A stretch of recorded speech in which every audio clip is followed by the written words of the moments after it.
I still remember the silence of the trash bags more than the sound of my mother screaming. It was the day I turned 18, the day my childhood officially expired. My parents had treated me like an expense my whole life, a burden to be managed but never loved. I had been working at a fast food counter since I was 15, handing over my entire minimum wage check every 2 weeks. My mother, who worked a well-paid supervisory job, called it rent and child support, insisting it was training me for the real world. That day, I finally said no. I told her the money was mine, and I needed it for a security deposit on a cheap apartment. That simple refusal was the nuclear bomb. I remember my mom's face turning a shade of purple, the color it always went right before the violence started. She didn't hit me, but her voice was a weapon. She started from the kitchen, grabbing a roll of black trash bags. "You ungrateful mistake!" she shrieked. My dad came home right then, and without asking a single question, started stuffing my clothes, my books, and the few photographs I owned into those bags. He didn't look at me, just at the clock, as if timing out a final chore. My mother stood screaming from the front door as the neighbors pretended to water their dying lawns. "Worthless kids like you end up dead in the streets," she yelled, her voice breaking. "You'll be a failure, a bum. We wash our hands of you." That night, I slept curled up on the cold floor in the back of the restaurant. My manager, a woman who'd seen enough family tragedy to recognize a disaster, left the back door unlocked for me. I lay there listening to the hum of the freezers, realizing my entire life had been a lie built on transactional cruelty. I was free, but I was terrifyingly alone. That was 11 years ago. I never called, they never tried to find me. I finished high school, put myself through community college using night classes, and found a purpose in the chaos of my past. I got into social work, specializing in child protective services and adoption investigations. My focus became finding those who failed the vulnerable and making sure they paid the price. I worked my way up to a supervisory role in the county welfare department, an anonymous cog in the machine of bureaucratic justice. My life was steady, built on discipline and control. I was emotionally shielded, or so I thought. Then, last Wednesday, their name showed up on my desk. A new foster parent application landed on my desk, flagged for priority review. It was signed by my parents. I stared at the names I hadn't seen written down in over a decade, and felt a cold, reptilian dread crawl up my spine. They were applying to foster 3 young siblings whose parents had just died unexpectedly. The documentation package was immaculate. It contained polished letters of recommendation from their church and several neighbors, and a lengthy, fictional essay about how they were amazing, loving, and deeply involved parents with a spacious, stable, and warm home environment. I laughed, a bitter, hollow sound that echoed in my silent office. I remembered every meal I went without, every time they ignored my illnesses, and every moment they treated my existence like a financial strain. This was their new game, exploiting the foster system for monthly stipends and a renewed sense of community standing. They were looking for their next paycheck. I printed the official inspection form, grabbed my county investigator ID badge, and drove to the suburban cul-de-sac I hadn't seen since I was 18. I sat in my beat-up car outside their familiar yellow-trimmed house for 5 minutes, trying to stop my hands from shaking. I had spent years training my body and my mind for absolute control, but seeing the porch light, the same porch light that had illuminated my trash bags, brought me back to that night. I was no longer the frightened kid. I was the state. I took a deep breath, walked up the path, and knocked. My mother answered the door almost instantly, wearing a large, fake plastic smile that she always reserved for church people or potential clients, the mask of the perfect Christian suburbanite. It dropped the second her eyes locked onto my face. The shock was absolute. Her jaw slackened and her eyes widened into 2 perfect circles of disbelief. She actually stumbled backward into my dad, who appeared behind her, wiping grease from his hands. He took one look at me and immediately flushed red, his face a sudden arterial crimson. "What the hell are you doing here?" he shouted, spittle flying from his mouth. "Get off our property right now or I'm calling the police." His automatic reaction was aggression, demanding compliance. I kept my voice steady, my tone clinical and flat, using the tone of administrative authority I had perfected over years. "Hi, I'm here because you are due for a new foster home inspection," I said, holding up my ID badge so he could see the state seal. "This is a mandatory official county procedure." I walked right past them into the living room, ignoring their frantic noise, and pulled out my professional clipboard, setting the terms of engagement immediately. They were now subjects under my jurisdiction. They followed me around the house screaming about harassment, invasion of privacy, and civil lawsuits, but I maintained my robotic, bureaucratic calm. As I said, this is an official county inspection. If I am unable to complete my inspection, you will no longer be able to foster children. That last sentence hit them harder than the volume of their own rage. Their profit motive was now directly threatened. The house itself was a shrine to their hypocrisy. The living room smelled faintly of lemon polish and desperation. The kitchen still had the same hideous yellow wallpaper from my childhood, but now every single cabinet door had an ugly industrial child lock on it. It was too clean, too sterile, the perfect veneer of preparation. They were trying too hard. My mother yelled, "You can't just barge in here pretending to be someone important, you worthless mistake." That last phrase, "worthless mistake," slipped out, and she immediately clamped her mouth shut, realizing she had dropped the mask. It didn't affect me. I just kept my face neutral and methodically took pictures of everything with a state-issued phone, especially of the unusual, heavy locks I noticed on the outside of two specific bedroom doors down the hallway. That was not standard foster parent practice. I asked about them. "Oh, those are just extra security," my dad said quickly, rubbing his thumb against his palm, a habit he always had when lying to authority figures. "To keep the kids from wandering at night, they can be runners." His eyes started twitching, the classic sign that he was about to launch into a full-scale aggressive lie. I noted it all on my clipboard. Then I noticed the basement door.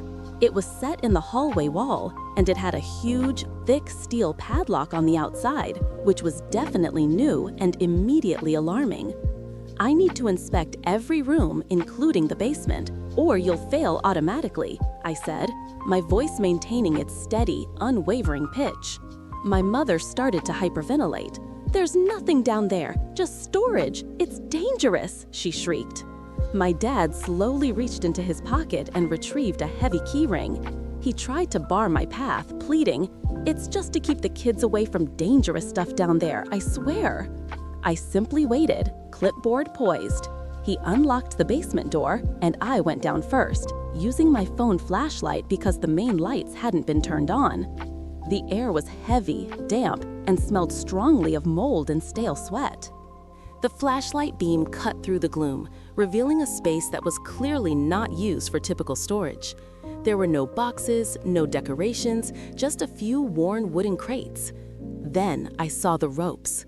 There was a thick wooden beam running across the ceiling, and hanging from it were heavy, frayed cotton ropes.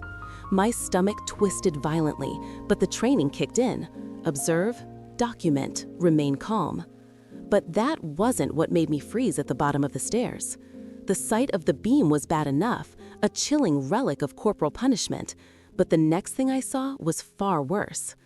In the center of the concrete floor was a thin, worn mattress, and attached to the concrete wall near the floor was a heavy steel ring with a chain that led toward the mattress. And in the dark corner of the room, curled up under a dirty, thin blanket, I could see someone small. I thought my voice had stopped working. Who is that?" I asked, the clinical tone I had fought to maintain finally cracking. "Just our current placement," my mom said, her voice strained and falsely bright, trying to sound completely normal from the top of the stairs. "She's in timeout. She's difficult." My dad started descending the stairs quickly, his shadow growing long and ominous. I ignored them both and ran over, dropping my clipboard and pulled back the blanket. The child underneath was a girl, maybe 6 years old, with huge, terrified eyes. But what made my blood run cold was the thick duct tape over her mouth and the chain that was clamped around her ankle, securing her to the wall. The chain was heavy, made of links thick enough for a dog. "Get away from her!" my dad yelled, descending the final steps and lunging at me, grabbing my arm and yanking me backwards so hard I lost my balance and fell to the concrete floor. "She's a runner! She needs to learn boundaries! You don't understand how difficult these kids are!" I scrambled backward, ignoring the immediate dull pain of hitting the concrete, scrambling for the state phone that had flown from my grasp. My mother started talking frantically, trying to explain the unexplainable. "The girl has been difficult, violent. We had to protect ourselves. You know what these kids are, Ariel." She was trying to appeal to the trauma she inflicted on me, trying to find a shared understanding in cruelty. I looked at the girl. Her eyes were massive, filled with a primal, silent terror, and I could clearly see dark, livid bruises shaped exactly like finger marks all over her small arms. This was not discipline. It was torture.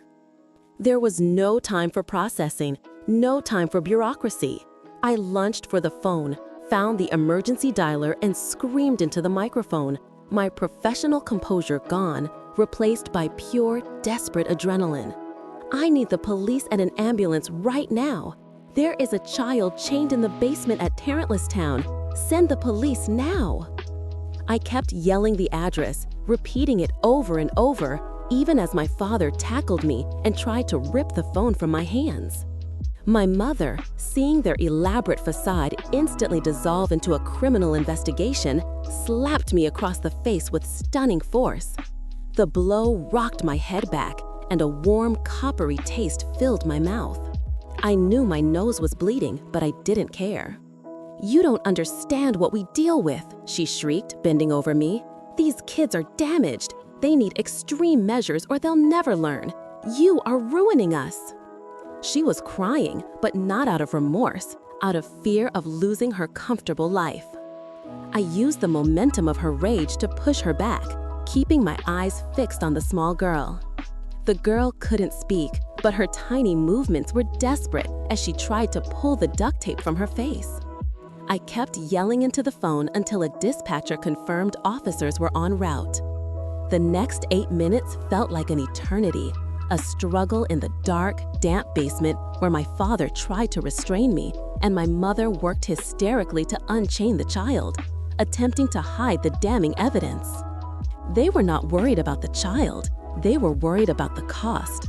They were worried about losing the foster stipends. They were worried about prison. Then came the glorious sound of freedom.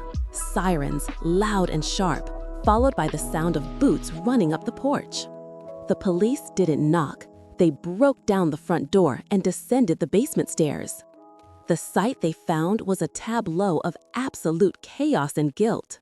Me on the concrete floor with a bloody nose, my parents hunched over the terrified child, desperately working the lock on the chain, and the girl so traumatized she was now motionless, frozen in terror. The police immediately secured the child and read my parents their rights.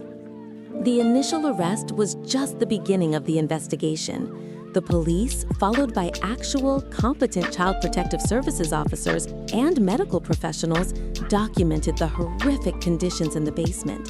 They found a video monitor, confirming my parents watched the girl while she was chained.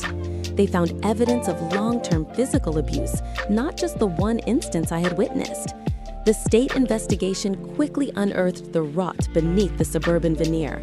They interviewed neighbors, social workers from previous foster applications, and the manager at the fast food counter who had known about my abandonment 11 years ago. My detailed records of their abuse and my ID badge established my credibility instantly. My story, the story of being thrown out for withholding a minimum wage check, became the anchor of the prosecution's case. It provided the clear motive. These people were not caregivers.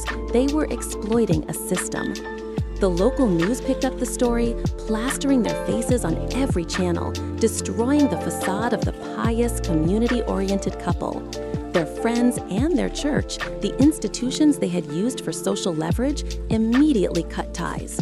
The public humiliation was absolute. The legal process took almost a year. I testified against them.